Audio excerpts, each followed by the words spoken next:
of Homeland Security. Why are we in this moment? It's because Republicans have decided that they would rather shut down FEMA, shut down TSA, and shut down the Coast Guard than get ICE under control. The American people know that ICE needs to be reined in.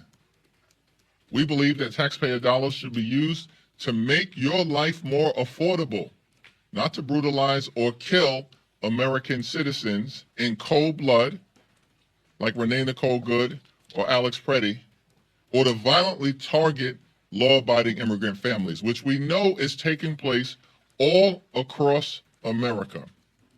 The American people are horrified at what they have seen.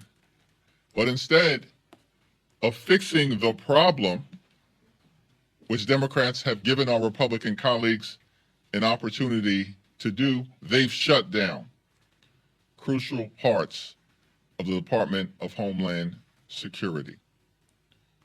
It is our view that immigration enforcement in this country should be fair, it should be just, and it should be humane. That's not what's happening right now in the United States of America. And that's why ICE needs to be reformed in a dramatic, bold, meaningful, and transformational manner. And if that doesn't happen, the DHS funding bill will not move forward. Questions?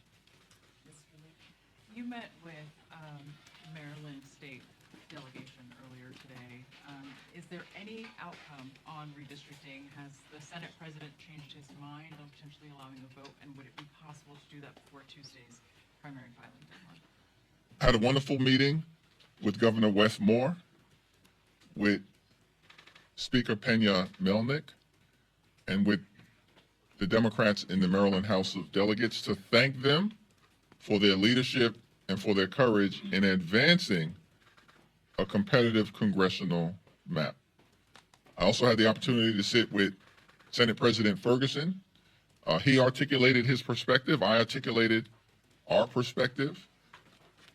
And it's our view, and I believe this is the view that has been clearly and decisively shared by Governor Wes Moore, that the best course of action at this moment is to allow an up or down vote in the Maryland State Senate so that we have an opportunity to move forward in a transparent way and see where things will land.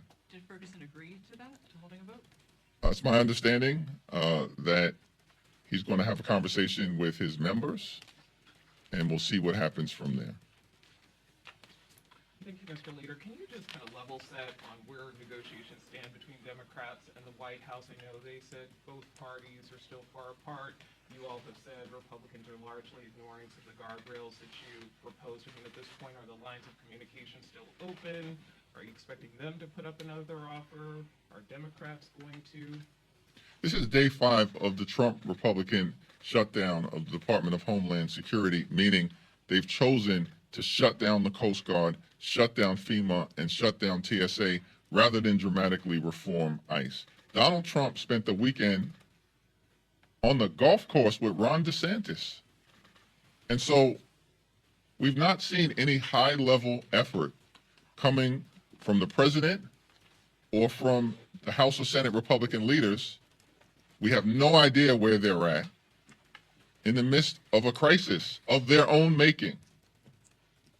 The Republicans are the ones who decided to pass this one big ugly bill, rip health care away from millions of Americans, enact the largest cut to Medicaid in American history, at the same time steal food from the mouths of hungry children, seniors, and veterans by passing a $186 billion cut to SNAP, which also happens to be the largest cut in American history, and then turned around in that same bill and gave ICE a $75 billion slush fund.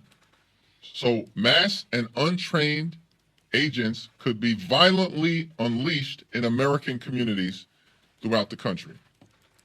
That's a big problem that we're confronting on behalf of the American people. And Republicans are going to need to own up to the chaos that they've created, particularly as we approach the State of the Union, which is in tatters right now. It's a disaster, and the American people know it. Now, I'm here at the Capitol, ready, willing, and able to sit down with any of my Republican colleagues, anytime or any place, in order to bring about a resolution. But House and Senate Democrats remain steadfast in our views as to the type of things that have to happen in order for ICE to be dramatically reformed, which include mandating judicial warrants before ICE agents can storm private property or rip everyday Americans or law-abiding immigrant families from their homes.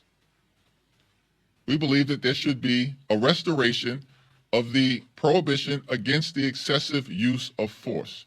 We believe there should be independent investigations so that when ICE or CBP agents violently break the law, state and local authorities have the ability to criminally investigate them or prosecute them.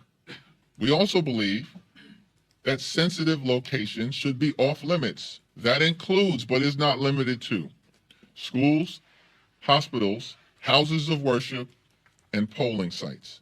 Completely and totally off limits. We believe that ICE agents should identify themselves, that body cameras need to go on and masks need to come off, so that ICE agents are actually compelled to conduct themselves like every other law enforcement agency in the country.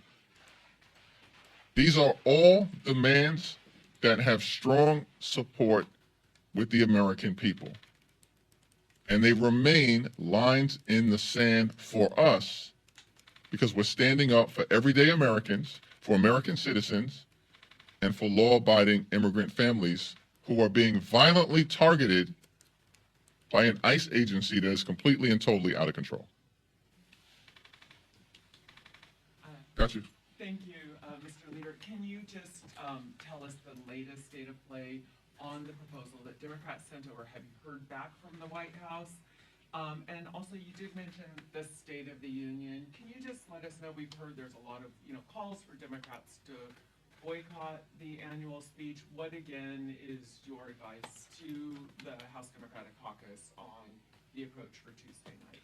Well, as we approach the State of the Union address, my view remains the same, which is that the two options that are in front of us in our House is to either attend with silent defiance or to not attend and send a message to Donald Trump in that fashion, which will include participation in a variety of different alternate programming that is going to take place in and around the Capitol complex. And then the state of play on the proposal that the... Well, in terms of the state of play on the current proposal, we've responded.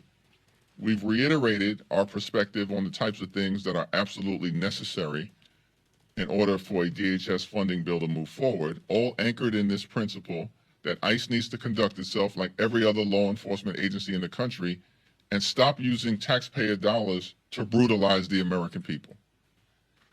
And the ball is back in the court of the White House because they have our most recent response, and we await reaction from them.